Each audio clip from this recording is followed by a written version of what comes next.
نبی پاک صلی اللہ تعالیٰ علیہ وسلم نے فرمایا ہے کہ میں اخلاق عالیہ کی تکمیل کرنے کے لیے دنیا میں آیا. جتنے اخلاق ہو سکتے تھے، جتنی خوبصورتیاں ہو سکتی تھیں، جتنی اللہ کو محبوب تھیں، وہ ساری میرے نبی کریم نے بیان فرمائی.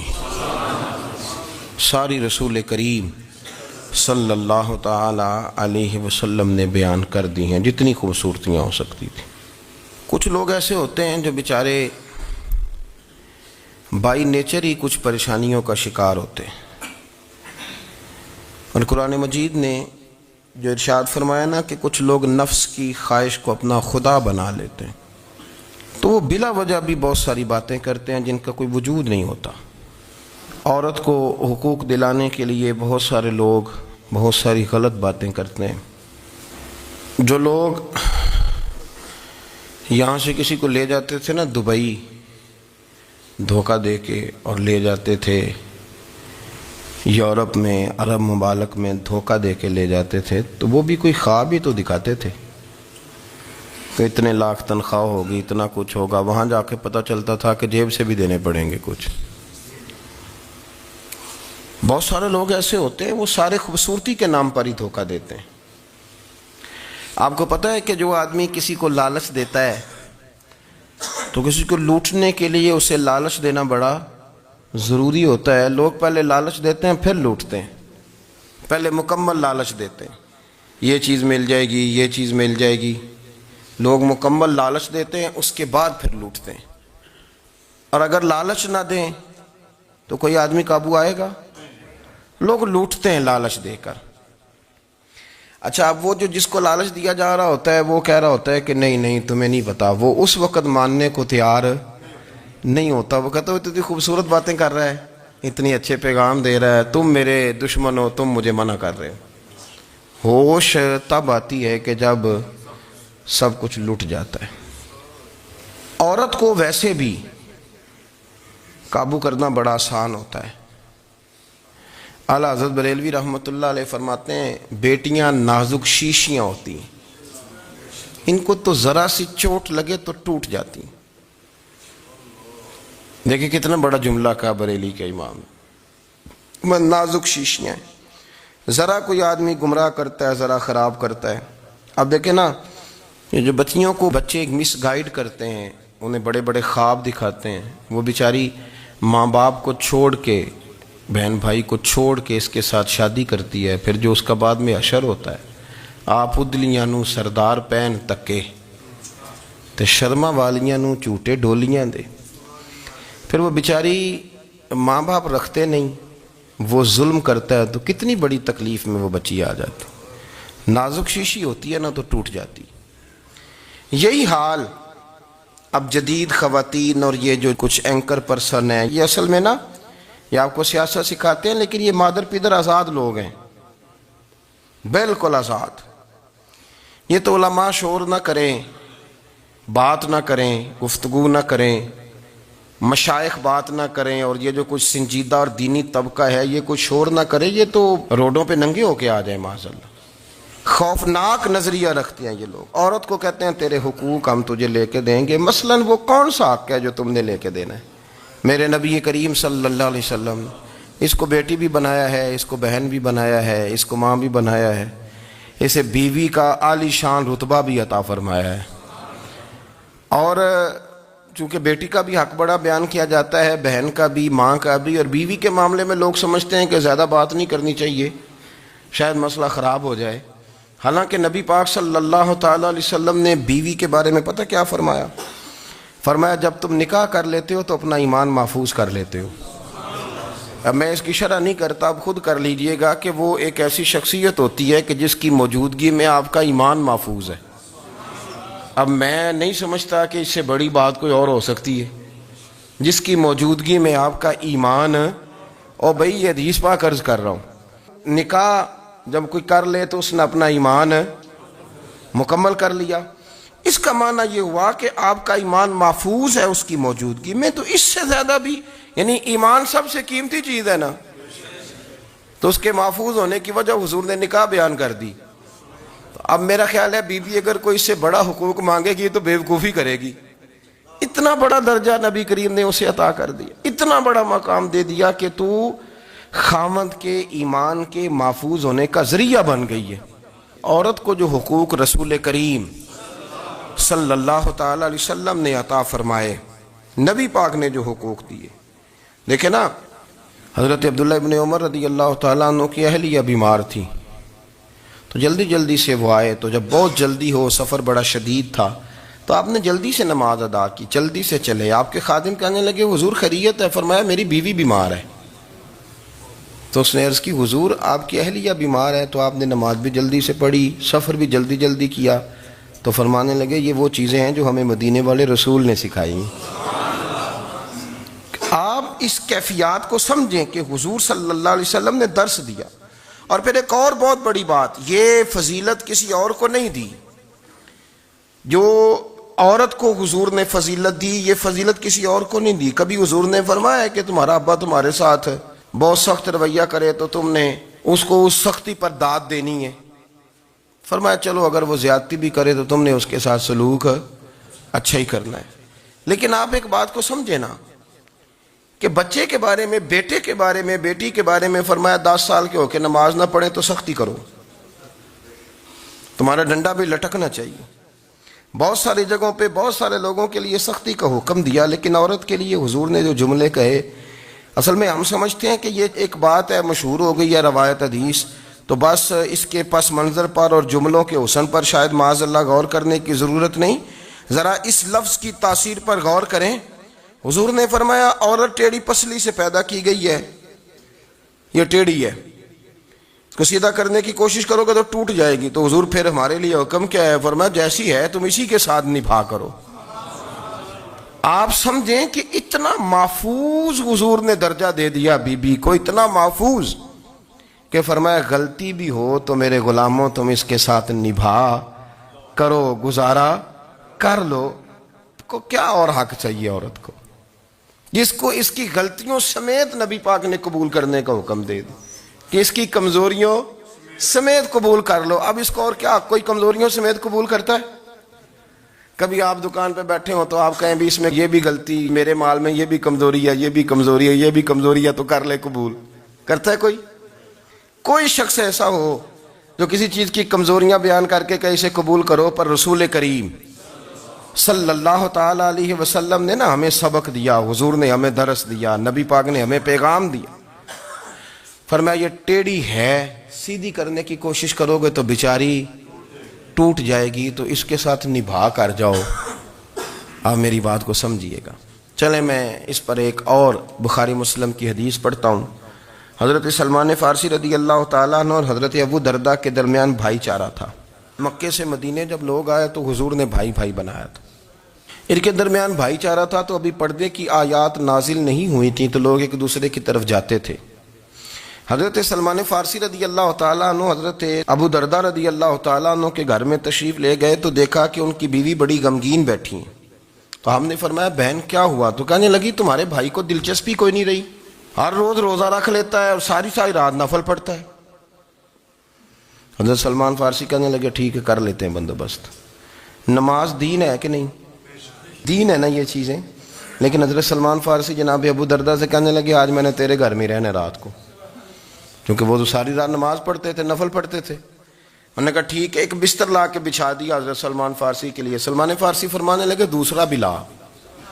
کہا وہ کیا کرنا ہے؟ فرمانے لگے تو نے بھی سونا ہے, میں نے بھی سونا ہے, تو نے بھی سونا ہے. عشاء پڑھیں گے اور پھر دونوں سوئیں گے. کہا میں نے تو نماز پڑھنی ہے. فرمایا تہجد کے وقت اٹھ کے پڑھیں گے, اللہ کے رسول بھی رات آخری حصے میں جا کے نماز پڑھتے ہیں.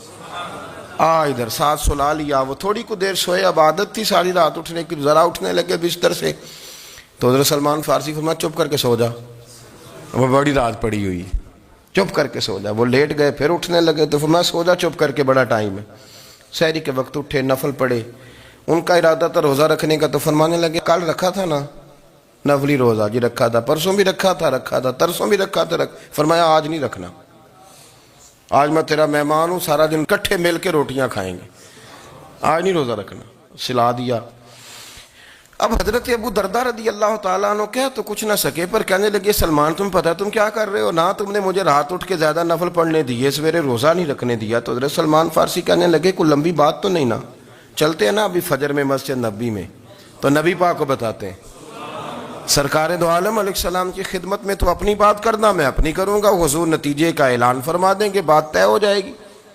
حاضر خدمت ہوئے، عرض کی یا رسول اللہ صلی اللہ تعالیٰ علیہ وسلم یہ ساری رات نفل پڑھتے ہیں، ہر روز روزہ رکھتے ہیں، ان کی اہلیہ غمگین بیٹھی ہیں، حکم فرمائیں۔ تو نبی پاک صلی اللہ علیہ وسلم نے فرمایا پھر ہوا کیا؟ یا رسول اللہ میں نے رات سلایا ہے، سحری میں اٹھایا ہے، سویرے روزہ نہیں رکھنے دیا۔ نبی پاک نے فرمایا سلمان فارسی نے ٹھیک کیا ہے، سلمان فارسی نے ٹھیک کیا۔ پھر حضور نے فرمایا، نبی کریم نے فرمایا ابو دردہ تیرے اوپر اگر اللہ کا حق ہے، اس کے رسول کا حق ہے، دین کا حق ہے، تو فرمایا تیری آنکھ کا بھی تیرے اوپر حق ہے، تیرے وجود کا بھی تیرے اوپر حق ہے۔ یہ حضور نے فرمایا تیرے بچوں کا بھی تیرے اوپر حق ہے، تیری بیوی کا بھی تیرے اوپر حق۔ اس حق کو بھی سمجھے، حقوق اللہ بھی ہیں، پر تیری آنکھ کا بھی تیرے اوپر کیا مانا کہ تیری آنکھ سونا چاہتی ہے تو اسے سلا بھی، تیرے وجود کا بھی تیرے اوپر حق ہے، تو تیرا وجود آرام کرنا چاہتا ہے تو اسے آرام بھی کرا۔ اور پھر وہاں نبی پاک صلی اللہ علیہ وسلم نے فرمایا میں تم سب، سننا یہ لفظ حدیث کے، حضور نے اسی موقع پر فرمایا میں تم سب سے زیادہ اپنے رب کو جانتا ہوں اور میں تم سب سے بڑھ کر اپنے رب سے ڈرتا ہوں۔ حضور فرمانے لگے میں روزہ بھی رکھتا ہوں، افطار بھی کرتا ہوں، یعنی کبھی رکھتا ہوں اور کبھی نہیں رکھتا۔ فرمایا میں نفل بھی پڑھتا ہوں اور اپنی بیویوں کو وقت بھی دیتا ہوں۔ سرکار مسجد میں بھی آتے تھے، نواسوں کے ساتھ کھیلا بھی کرتے تھے، ان کے ساتھ پیار بھی کرتے تھے۔ تو اتنے بڑے حقوق حضور نے بیان فرمائے عورتوں کے کہ تمہاری بیوی کا بھی تمہارے اوپر۔ لو ایک حدیث بخاری کی اور یہاں بیان کر دیتا ہوں۔ ایک شخص نے آ کے عرض کی یا رسول اللہ صلی اللہ تعالی علیہ وسلم جہاد کے لیے تیاری ہو گئی ہے، صفیں بن رہی ہیں، مجاہدین کی تیاری ہے، تو میرا بھی نام لکھ دیا گیا ہے مجاہدوں کی لسٹ میں، لیکن یا رسول اللہ صلی اللہ تعالی علیہ وسلم میری بیوی نے حج کی تیاری کر لی ہے اور میرے دوستوں نے، صحابہ نے میرا نام مجاہدین کی لسٹ میں لکھ دیا، تو میرے لیے کیا حکم ہے؟ یہ بخاری مسلم ہے۔ تو نبی پاک صلی اللہ تعالی علیہ وسلم نے فرمایا جہاد پہ کوئی اور چلا جائے گا تو بیوی کے ساتھ حج کرنے جا، اسے محرم کی ضرورت ہے، وہ تیرے بغیر کیسے جائے گی؟ مجاہدین کو تو اور مجاہد مل جائے گا، پر تو اپنی بیوی کے ساتھ جانا۔ نبی پاک صلی اللہ علیہ وسلم نے مرد کو محافظ بنایا ہے، عورت کو مرد کا قیدی نہیں بنایا، بلکہ عورت کو حفاظت عطا کی اور مرد کو اس کا محافظ بنایا۔ اب بچیاں آزاد ہونا چاہتی ہیں، اور آزادی بھی وہ والی کہ جو بنیادی طور پر آزادی نہیں، فحاشی ہے۔ میں نے بہت پہلے کہا ہے کہ اسلام بیٹیوں کو قیمتی سمجھتا ہے۔ جس بندے کے پاس 20 تولے سونا ہو وہ چوک میں لے کے نہیں آتا، وہ قیمتی چیز ہے، اس نے چھپا کے رکھی ہوتی ہے۔ تو جو نبی پاک صلی اللہ علیہ وسلم کا کلمہ پڑھنے والے بیویاں، اسلام انہیں قیمتی سمجھتا ہے، کہتا ہے کہ تم قیمتی ہو لہذا گھر کے اندر رہو، تم باہر نہ ہو۔ لیکن عورتیں ہیں کہ ان کو بلا وجہ لوگ خراب کر دیتے ہیں اور بلا وجہ وہ اس مغالطے کا شکار ہو جاتی ہیں۔ اب آگے بڑھتے ہیں۔ قرآن مجید نے سورہ نور کی آیت نمبر 30 میں کہا کہ کل للمؤمنین یغضوا من ابصارہم، فرمایا کہ اے محبوب علیہ السلام مومن مردوں سے کہہ دو کہ اپنی نظریں جھکا کے رکھیں، اپنی نظریں۔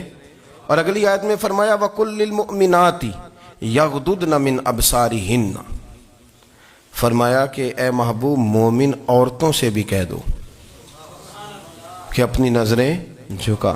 مرد بھی اپنی نظر جھکا کے رکھے گا عورت کی طرف، لیکن یہ ساری پابندی صرف مرد پر نہیں، عورت بھی غیر محرم کا چہرہ نہیں دیکھے گی، اس پر بھی اسی طرح نظر جھکانے کا حکم ہے، جس طرح کہ وہ ہر دکاندار کو بھائی جان کہہ کے گفتگو کرنے کی اس کو بھی اجازت نہیں ہے کہ وہ سمجھے کہ پابندی تو مرد نے کرنی تھی، میں نے تھوڑی کرنی تھی۔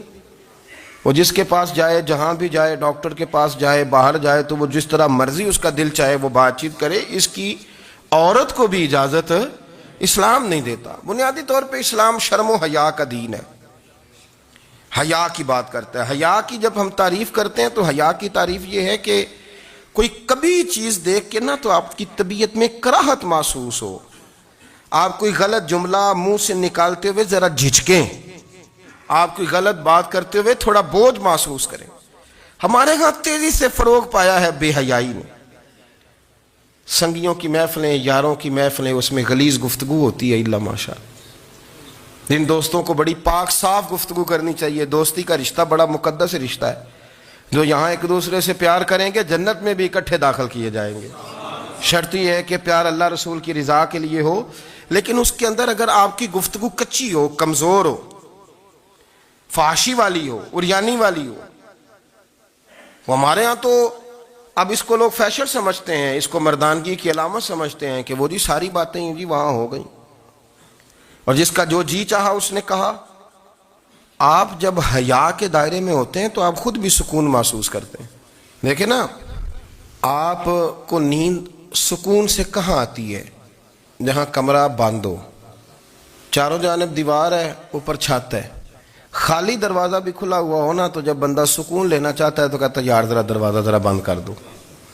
وہ اچھی طرح اپنے آپ کو چھپا لیتا ہے نا حیا کے پردے میں، تو اللہ اسے سکون عطا کرتا ہے۔ اور جو اس سے بھی زیادہ ٹھنڈی نیند میں جانا چاہتا ہے وہ کہتا ہے لائٹ بھی بند کر دو۔ اب وہ مکمل طور پہ سمجھتا ہے کہ میں چاروں جانب سے چھپ گیا ہوں، اگر میں کھل کے بھی سو جاؤں گا تو میرا چونکہ پردہ قائم ہے تو مجھے کوئی دشواری نہیں ہوگی۔ آپ جب چھپ جاتے ہیں، جب آپ حیا کے اندر سمٹ جاتے ہیں، جب آپ چادر کے اندر آ جاتے ہیں تو آپ بہت ساری جگہوں پہ آسانی محسوس کرتے ہیں۔ تو حیا تو آپ کو سکون دیتی ہے، حیا تو دل کو راحت دیتی ہے۔ میں بڑی ذمہ داری سے بات عرض کرتا ہوں، قرآن مجید نے نا ایک مقام پہ مذاق کو، ایک مزاح ہوتا ہے خوش طبی، وہ نہیں مذاق اڑانا، قرآن پاک نے نا مذاق کو ایک جگہ پہ جاہلوں کا طریقہ بھی قرار دیا ہے۔ بنی اسرائیل کے لوگوں سے حضرت موسیٰ نے کہا کہ گائے ذبح کرو اور ایک ٹکڑا مقتول کو مارو، زندہ ہو کے خود بتا دے گا مجھے کس بندے نے قتل کیا۔ تو کہنے لگے آپ ہمارے ساتھ مذاق کر رہے ہیں۔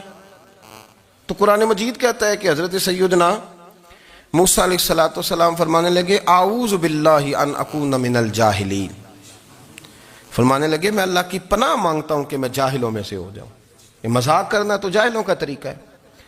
اگر آپ کی زبان سے بے حیائی کا جملہ نکل گیا، اگر آپ کی زبان سے بے حیائی کا جملہ نکل گیا، آپ نے کہہ دیا کہ ہم آزاد لوگ ہیں، جو مرضی کریں گے، جو مرضی کہیں گے، جو ہمارا دل میں آئے گا کریں گے، تو پھر تو لوگ آپ کا وہ حشر کریں گے کہ آپ سے برداشت ہی نہیں ہوگا۔ جس کا لوگ مذاق بنا لیتے ہیں اور جو مذاق بن جاتا ہے پھر اسے کچھ جینے دیتا ہے۔ آپ حیا کی چادر میں چھپیں گے تو بچیں گے۔ اگر آپ نے اپنا مذاق بنوا لیا یہ کہہ کے کہ میں نے مرضی کرنی ہے، پھر یاد رکھنا چھپنے کو جگہ نہیں ملے گی، پھر تکلیف میں آ جائیں گے، پھر بہت بڑی اذیت کا شکار ہو جائیں۔ شرم و حیا، عرب کے اندر جو کنواری لڑکیاں تھیں ان میں بڑی حیا ہوتی تھی۔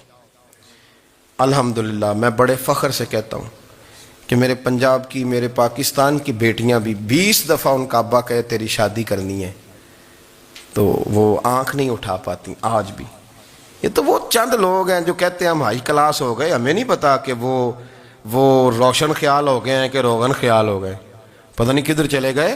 ورنہ ہماری بیٹیاں آج بھی جب ان سے ان کا باپ، ان کی ماں بات کرتی ہے تیری شادی کی، تو وہ تو شرم کے ساتھ پچھلے سے پچھلے کمرے میں چھپتی ہیں۔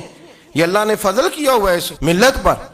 تو عرب کی لڑکی بڑی حیا والی ہوتی تھی، اس سے کوئی بات کرنی پڑتی تھی تو 20 دفعہ بات کی جاتی، پھر بھی وہ عورت چھپتی پھرتی تھی۔